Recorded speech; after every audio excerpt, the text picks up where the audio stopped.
നിർണായകമായിട്ടുള്ള തുറന്നു പറച്ചിലുമായി മുൻ ഭാര്യയായിട്ടുള്ള എലിസബത്ത് രംഗത്ത് വന്നിരിക്കുകയാണ് സുഹൃത്തുക്കളെ. ഒരുപാട് കാലത്തെ മൗനത്തിന് ശേഷമാണ് ഇങ്ങനെ ഒരു വെളിപ്പെടുത്തൽ എന്ന് വേണമെങ്കിൽ പറയേണ്ടി വരും. നമുക്കറിയാം ബാലയും എലിസബത്തും തമ്മിൽ പിരിഞ്ഞിട്ട് കാലം കുറച്ചായി. അതിനുശേഷമാണ് ബാല മാമന്റെ മകളായിട്ടുള്ള കോകിലെ വിവാഹം ചെയ്യുന്നത് മറ്റുമൊക്കെ അല്ലെ. ഈ ബാലയുമായി പിരിഞ്ഞതിന് ശേഷം ഡയറക്ട്ലി ബാലയെ കുറിച്ച് എവിടെയും എലിസബത്ത് പേരെടുത്തിട്ട് ഒന്നും സംസാരിച്ചിട്ടില്ലായിരുന്നു. പക്ഷെ ഇൻഡയറക്ട്ലി പുള്ളിക്കാരനിൽ നിന്ന് നേരിടേണ്ടി വന്ന കാര്യങ്ങളും മറ്റുമൊക്കെ സ്വന്തം യൂട്യൂബ് ചാനലിലൂടെ പുള്ളിക്കാരി തുറന്നു പറയാൻ ശ്രമിച്ചിട്ടുണ്ട് അല്ലെ. നമ്മൾ അതുമായി ബന്ധപ്പെട്ട് റിയാക്ട് ഒക്കെ ചെയ്തിട്ടുണ്ടായിരുന്നു. ഒന്നും വേണ്ട, ഈ അടുത്ത് പുള്ളിക്കാരി ബാല ഉദ്ദേശിച്ചുകൊണ്ട് നാർസിസ്റ്റ് പേഴ്സണാലിറ്റി ഡിസോർഡർ ഉള്ള ആളുകളുടെ ലക്ഷണങ്ങളെന്നും പറഞ്ഞുകൊണ്ട് കുറെ കാര്യങ്ങൾ പറഞ്ഞിട്ടുണ്ടായിരുന്നു. അതെല്ലാം വിരൽ ചൂണ്ടിയത് ബാലയിലേക്കായിരുന്നു. ബാലയെ പോലുള്ള ആളുകളുടെ സ്വഭാവം എങ്ങനെയാണെന്ന് പുള്ളിക്കാരി പുറലോകത്തോട് സംവദിക്കാൻ ശ്രമിച്ചതായിരുന്നത്. അങ്ങനെ പല രീതികളിലൂടെയും ഇൻഡയറക്ട്ലി ബാലയിൽ നിന്ന് അനുഭവിച്ച പല പീഡന കഥകളും പുള്ളിക്കാരി തുറന്നു പറഞ്ഞിട്ടുണ്ടായിരുന്നു. ഇത്രയും കാലം ഡയറക്ട്ലി ബാലയ്ക്കെതിരെ പ്രതികരിക്കാൻ പറ്റാത്ത ഒരു അവസ്ഥയായിരുന്നു പുള്ളിക്കാരിക്ക്. കാരണം ബാല പുള്ളിക്കാരി ഭീഷണിപ്പെടുത്തി വെച്ചതായിരുന്നു. എന്നെ കുറിച്ച് എന്തെങ്കിലും പബ്ലിക്കിൽ വന്ന് പറഞ്ഞു കഴിഞ്ഞാണെങ്കിൽ ഞാൻ തീർത്ത് കളയും എന്നുള്ള രീതി. അതുകൊണ്ട് തന്നെയാണ് പുള്ളിക്കാരി ഇൻഡയറക്ട്ലി പലതവണ പബ്ലിക്കുമായി കമ്മ്യൂണിക്കേറ്റ് ചെയ്യാൻ ശ്രമിച്ചത്. പക്ഷെ അത് കുറെയൊക്കെ പബ്ലിക്കിന് മനസ്സിലാവുകയും ചെയ്ത് കേട്ടോ. എന്തായാലും അങ്ങനെ ഇരിക്കുകയാണ് പൊടുന്നനെ ഡയറക്ട്ലി ബാലയ്ക്കെതിരെ പ്രതികരണവുമായി എലിസബത്ത് വരുന്നത്. ഇത്തവണ പുള്ളിക്കാരി ഒരു ഫേസ്ബുക്ക് പോസ്റ്റ് വഴിയാണ് ബാലയിൽ നിന്നും തനിക്ക് അനുഭവിക്കേണ്ടി വന്ന കാര്യങ്ങൾ തുറന്നു പറഞ്ഞിരിക്കുന്നത്. എനിക്ക് ആ പോസ്റ്റിനെ കുറിച്ച് ചർച്ച ചെയ്യുന്നതിന് മുമ്പ് ആ പോസ്റ്റ് ഇടാനുണ്ടായ സാഹചര്യത്തെ കുറിച്ച് ഇവിടെ ചർച്ച ചെയ്യേണ്ടതുണ്ട്. എന്നാൽ ആ പോസ്റ്റ് മനസ്സിലാകത്തുള്ളൂ. സംഭവം എല്ലാത്തിനും തുടക്കം എന്ന് പറയുന്നത് ബാലയും പുതിയ ഭാര്യയായിട്ടുള്ള കോകിലയും തമ്മിൽ ഒരു തമിഴ് ചാനലിൽ ഒരു ഇന്റർവ്യൂ കൊടുത്തിട്ടുണ്ടായിരുന്നു. ആ ഇന്റർവ്യൂവിൽ എലിസബത്തിനെ വളരെ മോശമാക്കിക്കൊണ്ട് ബാല ഒരു സ്റ്റേറ്റ്മെന്റ് നടത്തി. എലിസബത്തിന്റെ പേരൊന്നും എടുത്തു പറഞ്ഞിട്ടില്ല. പക്ഷെ അത് കണ്ടാൽ മനസ്സിലാകും എലിസബത്തിനാണ് ഉദ്ദേശിച്ചതെന്ന്. നമുക്ക് എന്തായാലും ആ സ്റ്റേറ്റ്മെന്റ് ഒന്ന് കണ്ടോക്കാം. உண்மையை சொல்கிறேங்க. நான் போன வருஷம் ஆப்ரேஷனில் முடிஞ்சு ஒரு மெடிசன் எனக்கு தப்பாக கொடுத்துட்டாங்க. கொடுத்தவங்க பேரை நான் எதுவும் சொல்லலை. தப்பாக நான் கன்சியூம் பண்ணிட்டேன்னு சொல்லிடுறேன். ஸோ அது ரொம்ப நாளாக நான் தெரியாமல் கன்சியூம் பண்ணியிருந்தேன். അപ്പയും കടവുൾ തിരുപ്പി എന്നെ കാപ്പാത്തിട്ടാണ്. സംഭവം മനസ്സിലായോ? പുള്ളിക്കാരൻ എടുക്കുന്ന കറണ്ട് ഓപ്പറേഷൻ ആയിട്ട് കുറച്ചു കാലം കിടപ്പിലായിരുന്നല്ലോ.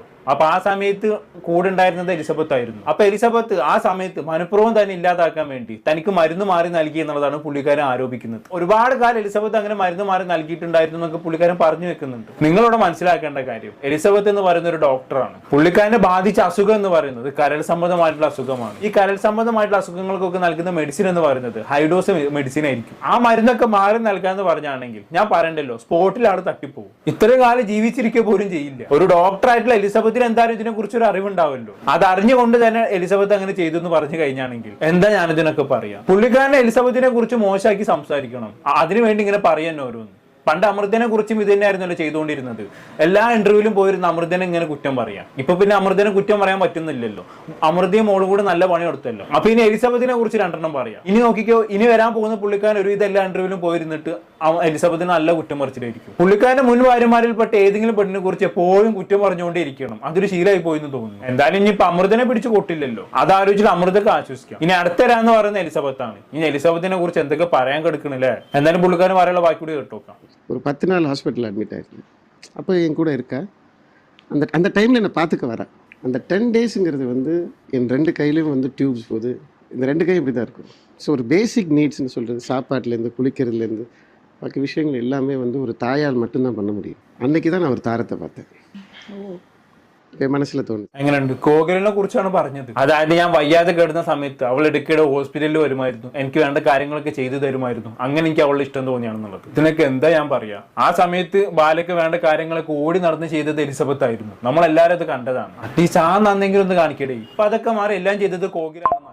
ഇതിങ്ങനെ മാറിക്കൊണ്ടേയിരിക്കും. ഇനിയിപ്പോ നാളെ കോകിലിനെ ഡിവേഴ്സ് ചെയ്ത് വേറെ ഏതെങ്കിലും പെണ്ണിനെ കെട്ടുന്ന സമയത്ത് ബാല പറയാൻ പോകുന്നത്, ഞാൻ ഹോസ്പിറ്റലിൽ കിടന്ന സമയത്ത് ആ പെണ്ണായിരുന്നു എന്നെ നോക്കിയതും മറ്റുമൊക്കെ, എലിസബത്തും കോകിലയും ഒക്കെ എന്നെ ചീറ്റ് ചെയ്യുകയായിരുന്നു എന്ന് അങ്ങനെ തന്നെ പറയും. പെണ്ണുങ്ങൾ ഇങ്ങനെ മാറിക്കൊണ്ടേയിരിക്കും കേട്ടോ. പക്ഷെ ബാല മാത്രം അവിടെ ഉണ്ടാവും. എന്ത് പറയാനാണ് ഇതിനൊക്കെ. എന്തായാലും ഈ ഇന്റർവ്യൂവിന് താഴെ ബാലയെ സപ്പോർട്ട് ചെയ്ത് കുറച്ച് കമന്റുകളൊക്കെ വന്നു കേട്ടോ. അത് നമുക്കറിയാലോ, ബാല നിയോഗിച്ച PR വർക്കുകളാണ്. ബാല ഇവിടെ എന്ത് സംസാരിക്കുകയാണെങ്കിലും ബാലയെ പൊക്കിക്കൊണ്ടും ബാലയുടെ മുൻ ഭാര്യമാരെ താഴ്ത്തിക്കൊണ്ടും കുറച്ച് കമന്റുകൾ വരും. അതൊരിക്കലും നിങ്ങൾ ജെന്യൂൻ ആണെന്ന് വിചാരിക്കരുത്. ഇതെല്ലാം ബാലന്റെ കളികളല്ലേ. അതേപോലുള്ള കമന്റുകൾ ഇവിടെയും വന്നു എന്നുള്ളതാണ്. പക്ഷെ അതിൽപ്പെട്ട ഒരു കമന്റ് എലിസബത്തിനെ വളരെ മോശമാക്കിക്കൊണ്ടുള്ള ഒരു കമന്റ് ആയിരുന്നു. ആ കമന്റ് ഇങ്ങനെയാണ്, ഞാൻ സൈഡ് കൊടുക്കാം. ഞാനൊരു കഥ ഉണ്ടാക്കുകയല്ല. മെഡിക്കൽ ഫീൽഡിൽ പഠിച്ച ഏതൊരാളോട് നിങ്ങൾക്ക് ചോദിക്കാം. എലിസബത്ത് ലൈംഗികമായി അവളുടെ പേഷ്യന്റിനെ വശീകരിച്ചു. എലിസബത്ത് ഒരു ഡോക്ടറാണല്ലോ. അവൾ ചെയ്തത് അവളുടെ മെഡിക്കൽ ലൈസൻസിന് വളരെ മോശമായിട്ടുള്ള കാര്യമാണ്. ബാല കംപ്ലൈന്റ് ചെയ്യുകയാണെങ്കിൽ അവളുടെ മെഡിക്കൽ ലൈസൻസ് പോലും റദ്ദായി പോകും. പിന്നെ ബാലാണല്ലോ ഇവിടുത്തെ കോടതി. എന്തിന് ആശാന എഴുതി വിടാണ്. പേഷ്യൻസ് എന്ന് പറയുന്നത് എന്തിനും വഴങ്ങുന്നവരായിരിക്കും. അത് മുതലാക്കിക്കൊണ്ട് അവരെ സാമ്പത്തികമായും ലൈംഗികമായും ചൂഷണം ചെയ്യുക എന്ന് പറയുന്നത് ഒരിക്കലും ചെയ്യാൻ പാടില്ല പോലും. ഒരു ഡോക്ടർ ഒരു പേഷ്യന്റിനെ ലൈംഗികമായി വശീകരിക്കുന്നതോ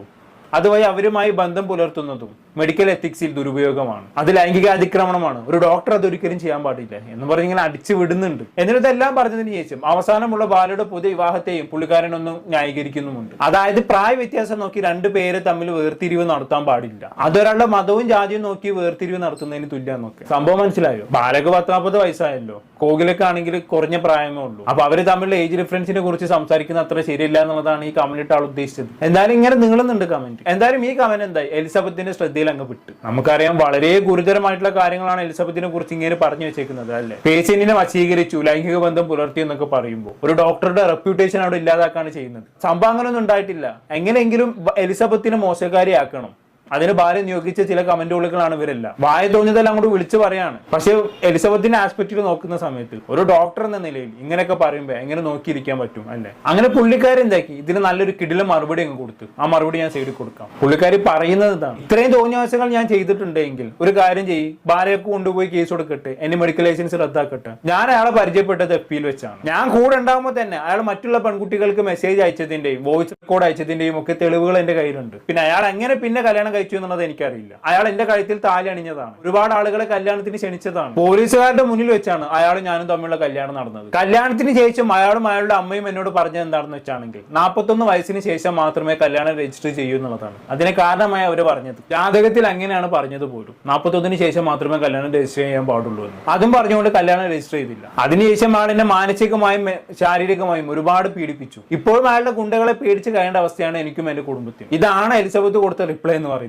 എങ്ങനെയുണ്ട്? പിന്നെ സംസാരിച്ചത് ബാലയെ കുറിച്ച് ആയതുകൊണ്ട് തന്നെ പ്രത്യേകിച്ച് കേട്ടപ്പോൾ അത്ഭുതമൊന്നും തോന്നിയില്ല. കാരണം ബാലയെ കുറിച്ച് ഇതിനേക്കാളും ഗുരുതരമായിട്ടുള്ള കാര്യമാണ് ആദ്യ ഭാര്യയായിട്ടുള്ള അമൃത സുരേഷ് പറഞ്ഞത്. അതുകൊണ്ട് പ്രത്യേകിച്ച് അത്ഭുതമൊന്നും തോന്നിയിട്ടില്ല. പക്ഷെ ഗുണ്ടകളെ വെച്ചൊക്കെ ഇപ്പോഴും ഭീഷണിപ്പെടുത്തുന്നു എന്നൊക്കെ പറഞ്ഞു കഴിഞ്ഞാണെങ്കിൽ ഇയാളുടെ നാസിസ്റ്റ് മെന്റാലിറ്റിയുടെ ആ ഒരു ആഴം എത്രത്തോളം ഉണ്ട് എന്നുള്ളതൊന്ന് നോക്കി. ഇവര് തമ്മിൽ വേർപിരിഞ്ഞിട്ട് അതിന്റെ കാലം കുറയായി, എന്നിട്ട് ഇപ്പോഴും ഗുണ്ടകളെ വെച്ച് ഭീഷണിപ്പെടുത്തണമെന്നുണ്ടെങ്കിൽ അതാണ് അയാളുടെ വലയിൽ വീട് പോയി കഴിഞ്ഞാണെങ്കിൽ പെട്ട് മക്കളെ പിന്നെ ജീവിതം നോക്കണം, നശിച്ച് അങ്ങോട്ട് നാറാണത്തവരിൽ എടുത്തു. എന്തുതന്നെയായാലും ഒരുപാട് കാലത്തെ മൗനത്തിന് ശേഷം ഇപ്പൊ എലിസബത്ത് പ്രതികരിച്ച് കിട്ടിയ അല്ലേ. അത് പിന്നെ അങ്ങനെയാണല്ലോ, സഹിച്ച് നമുക്ക് സഹിക്കാൻ പറ്റാവുന്നതിലും അപ്പുറം എത്തുന്ന സമയത്ത് ഒരു ധൈര്യം വരാനുണ്ട്. ഇനി വരുന്നിടത്ത് വെച്ച് കാണാമെന്നുള്ള ഒരു ധൈര്യം, ആ ധൈര്യം നമുക്ക് എന്ത് ചെയ്യാനുള്ള ഒരു ചങ്കൂറ്റം നൽകും. ഒരു പക്ഷേ ആ ചങ്കൂറ്റമാകാം എലിസബത്തിന് ഇങ്ങനെ ഒരു കമന്റ് ഇടാൻ പ്രേരിപ്പിച്ചത്. എന്തായാലും ഇത്രയും കാലം ഇയാളുടെ ഗുണ്ടകളെ പേടിച്ച് ജീവിച്ചില്ലേ, ഇനി അങ്ങോട്ട് പ്രതികരിക്കാമെന്ന് എലിസബത്ത് ചിന്തിച്ച് കാണണം. കഴിഞ്ഞില്ല കേട്ടോ. ഈ കമന്റ് പുള്ളിക്കാരി സ്ക്രീൻഷോട്ട് എടുത്ത് സ്വന്തം ഫേസ്ബുക്കിൽ പോസ്റ്റ് ചെയ്ത് അതിനൊരു ക്യാപ്ഷനും കൊടുത്തു. ആ ക്യാപ്ഷൻ ഞാൻ സൈഡിൽ കൊടുക്കാം. പുള്ളിക്കാരെ ക്യാപ്ഷനിൽ പറയുന്നത് ഇങ്ങനെയാണ്: എന്റെ മറുപടി കാണുക. പോലീസുമോ മറ്റാരെങ്കിലുമോ മാധ്യമങ്ങൾക്ക് മുന്നിൽ സംഭവിച്ച ഈ കാര്യങ്ങൾ കംപ്ലൈന്റ് ചെയ്യുമോ ഇല്ലയോ എന്നൊന്നും എനിക്കറിയില്ല. പക്ഷെ അയാൾ എന്നെ നല്ല രീതിയിൽ ഭീഷണിപ്പെടുത്തുന്നുണ്ട്. എന്റെ മുൻകാല കാര്യങ്ങളൊക്കെ പറയുമെന്ന് ഇയാൾ എന്നെ ഭീഷണിപ്പെടുത്തുന്നുണ്ട്. അയാൾ ഞങ്ങളുടെ ബെഡ്റൂം വീഡിയോ ലീക്ക് ചെയ്യും. ഞാൻ ഡിപ്രഷന്റെ ടാബ്ലറ്റ് വരെ എടുത്തിട്ടുണ്ട്. അയാൾ എന്നെ ഒരുപാട് തവണ പീഡിപ്പിച്ചിട്ടുണ്ട്, എന്നെ റേപ്പ് ചെയ്തിട്ടുണ്ട്. അതുപോലെ ഒരുപാട് സ്ത്രീകളെ അയാൾ വഞ്ചിച്ചിട്ടുണ്ട്. ഇത് എഴുതുമ്പോൾ പോലും നിസ്സഹായാവസ്ഥ കാരണം എന്റെ കൈകൾ വിറക്കുകയാണ്. അയാൾ പബ്ലിക്കായി പറഞ്ഞിട്ടുണ്ട് എനിക്ക് കുട്ടികൾ ഉണ്ടാവില്ല, ഞാൻ ചാവിള്ളയാണെന്ന്. ഞാൻ അയാൾക്ക് മരുന്ന് മാറി നൽകിയെന്നൊക്കെ. എലിസബത്ത് ബാലയെ കുറിച്ച് പറഞ്ഞ വാക്കുകളാണ് ഇതെല്ലാം. ഇങ്ങനെയൊക്കെ ഇയാൾ ഭീഷണിപ്പെടുത്തിയിട്ടുണ്ടെങ്കിൽ തീർച്ചയായും ഇതൊക്കെ പുറത്തു വരിക തന്നെ ചെയ്യണം.